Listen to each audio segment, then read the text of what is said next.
पुढची महत्त्वाची बातमी आपण पाहूयात। हिंदूंसाठी भारत हा एकमेव देश असं महत्त्वाचं विधान मोहन भागवतांनी केलं। भारत सरकारने या विषयाची दखल घेणं गरजेचं आहे। बांगलादेशात हिंदू अल्पसंख्याकांची परिस्थिती अत्यंत कठीण आहे। सरसंघचालक मोहन भागवतांनी आता चिंता व्यक्त केलेली आहे। सीता जी का धैर्य बंधाया, राम का संदेश सुनाया, रावण के दरबार में खरी खरी सुनाई और लंका जला के वापिस आ गए। वो याद करके उसके आधार पर हमको एक होना है, अपने भेदों को और स्वार्थों को तिलांजलि देकर देश के लिए जीना मरना है। तो अब मैं भविष्यवाणी नहीं कर रहा हूं, मेरा हिसाब है कि ये अगर हमने किया, इस साल भर में कर लिया, तो अगले 20 साल में भारत को विश्व गुरु बनाने वाला भारतीय समाज, हिंदू समाज इस देश में खड़ा होगा। जर लग्न करण्याची इच्छा नसेल तर ठीक आहे। कुटुंब आणि लग्न हे केवळ शारीरिक संतुष्टीचं माध्यम नाही। लिव्ह इन संस्कृतीच्या संदर्भात मोहन भागवतांनी महत्त्वाचं वक्तव्य केलं आहे।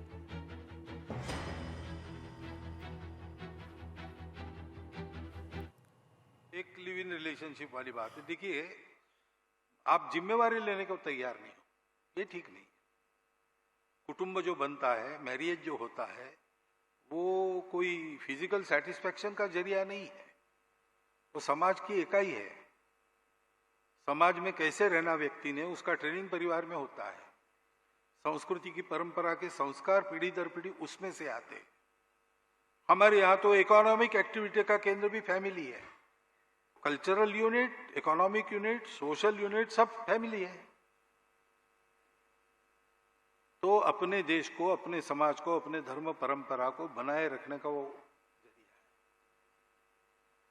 आप सन्यासी बन सकते हो,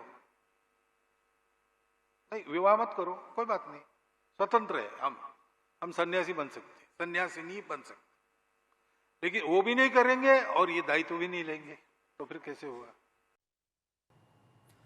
चंद्रपूरमध्ये कॅन्सर हॉस्पिटलचं लोकार्पण करण्यात आलं। सरसंघचालक मोहन भागवतांच्या हस्ते कर्करोगाविषयीचा उपचार केंद्राची सुरुवात करण्यात आली। देशातील रुग्णसेवेचं विकेंद्रीकरण झालंच पाहिजे। सरसंघचालक मोहन भागवतांनी महत्त्वाचं वक्तव्य केलंय। या हॉस्पिटलमध्ये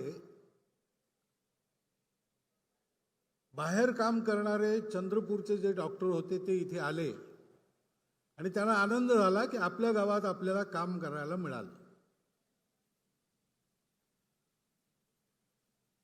हे माझंही गाव आहे आणि त्याच्यामुळे मला मोठा आनंद होतो की असं अद्ययावत कॅन्सरची चिकित्सा करणारं केंद्र हे आज या माझ्या शहरामध्ये उपस्थित झालेलं आहे, सुरू झालेलं आहे। आणि असं सुरू झालेलं आहे की हे उदाहरण आणखी 15 ठिकाणी मी सांगू शकतो। सरसंघ चालक उद्घाटन करत आहेत, ठीक आहे। त्यामध्ये मी त्या चांगल्या भावनेमध्ये मी राजकारण करत नाही। मला काही त्यावर फार काही पडायचं नाही। ते कोणी भूमिपूजन आणि उद्घाटन केलं तर त्यामुळे काही ते काही फार महत्त्व होतं असं नाही।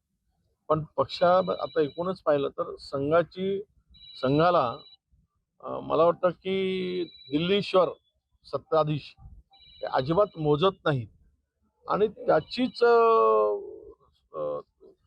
लागण महाराष्ट्रातील काही नेत्यांना होताना दिसते आहे। लोकशाही मराठी ऐका, पहा, जागरूक रहा।